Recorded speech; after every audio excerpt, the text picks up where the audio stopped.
Halo, nama saya Wemby Calvin.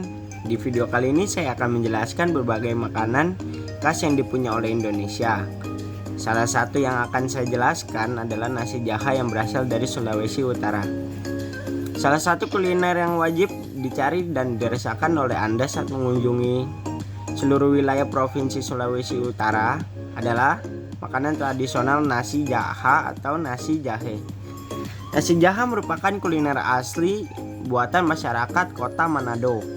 Sehingga bagi siapa yang datang ke kota Manado wajib buat mencicipi kelezatan nasi jaha ini. Nasi jaha adalah salah satu makanan khas Sulawesi Utara yang berbahan dasar beras ketan dan santan, yang sebelumnya diisi ke dalam batang bambu berlapis daun pisang kemudian dibakar. Nasi jaha merupakan salah satu makanan yang lezat karena penggunaan bumbu rempah-rempahnya. Mungkin kuliner sejenis ini juga terdapat di beberapa daerah lainnya di Nusantara. Hanya saja nasi jaha memiliki nama yang berbeda sebutannya di daerah lain. Meskipun tergolong makanan lama, namun makanan ini dengan mudah didapat apabila ada acara perayaan hari besar dan upacara tradisional di kota Manado. Cita rasa yang khas dan teknik pembuatan yang cukup menarik tentu saja membuat makanan khas yang satu ini cukup spesial. Dan tak heran bila sering dipilih masyarakat untuk disantap.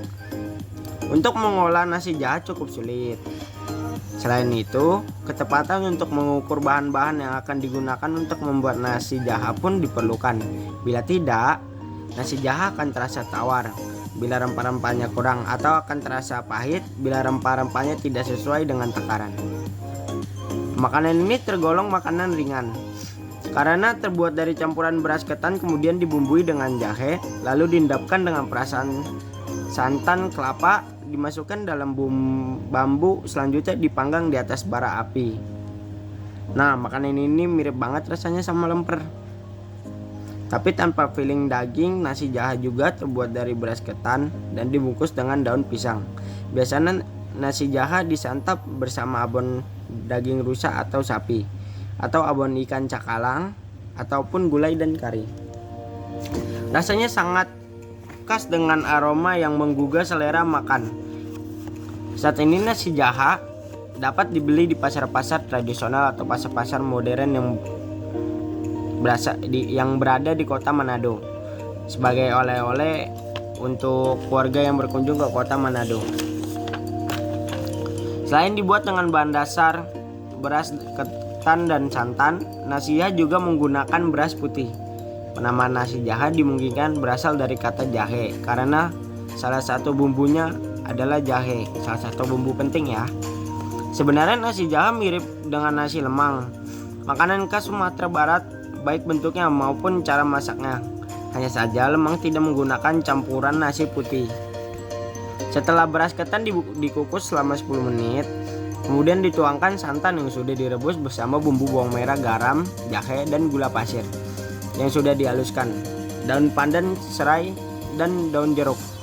Adonan tersebut diletakkan di atas daun pisang, kemudian digulung dengan diameter sekitar 3 cm. Setelah siap, gulungan dimasukkan ke dalam bambu dan dibakar di atas bara api dengan posisi miring. Aroma nasi jaha yang hampir matang sangat harum dan bisa menggugah selera makan. Selain dikonsumsi tanpa sandingan, masyarakat Maluku Utara biasanya melengkapi nasi jaha dengan ikan asap dan kacang tanah sangrai. Untuk mendapatkan nasi jaha tidaklah sulit, lebih-lebih pada saat bulan Ramadan, karena nasi jaha merupakan salah satu makanan favorit untuk berbuka puasa di Maluku Utara. Makanan nasi jaha ini tidak memiliki kulturasi budaya, namun saya akan memberitahu makanan yang sama-sama berasal dari Manado, yaitu Brenebon sup kacang merah. Brenebon merupakan sup kacang merah khas Indonesia bagian timur, termasuk Manado, Minahasa. Sup ini berasal dari pengaruh masakan Belanda yang diadaptasi oleh masyarakat kita. Perlu waktu cukup lama untuk membuatnya.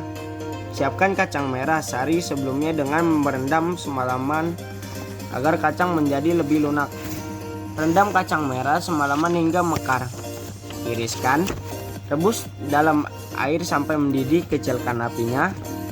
Karena jika apinya terlalu besar Nanti masakannya akan menjadi kering dan gosong dan menghasilkan bau yang tidak enak dan tidak dapat dimakan. Tutup panci, masak terus sampai kacang empuk. Angkat, tiriskan kacang merah, sisihkan. Masukkan daging dan tulang ke dalam panci, tambahkan garam, masak hingga daging empuk. Angkat daging dan tulangnya, lalu ukur kaldunya sebanyak 1500 ml maksudnya. Potong-potong daging ukuran 2 x 2 cm. Masukkan kembali ke dalam panci kaldu, masukkan kacang merah, rebus ke dalam panci kaldu, aduk, tambahkan merica, pala, dan cengkeh. Cicipi bila kurang asin, tambahkan garam sesuai selera. Masak terus hingga kuah agak mengental. Masukkan daun bawang dan seledri, aduk, angkat. Pindahkan sup ke dalam mangkuk saji, hidangkan dengan menaburkan bawang goreng bila suka. Terima kasih sudah menonton video ini, dan jangan lupa terus dukung makanan khas Indonesia dengan cara yang mudah, yaitu membelinya atau menjadikan oleh-oleh tersebut menjadi pengingat di mana makanan khas dari berbagai daerah Indonesia ini sangat kaya. Terima kasih.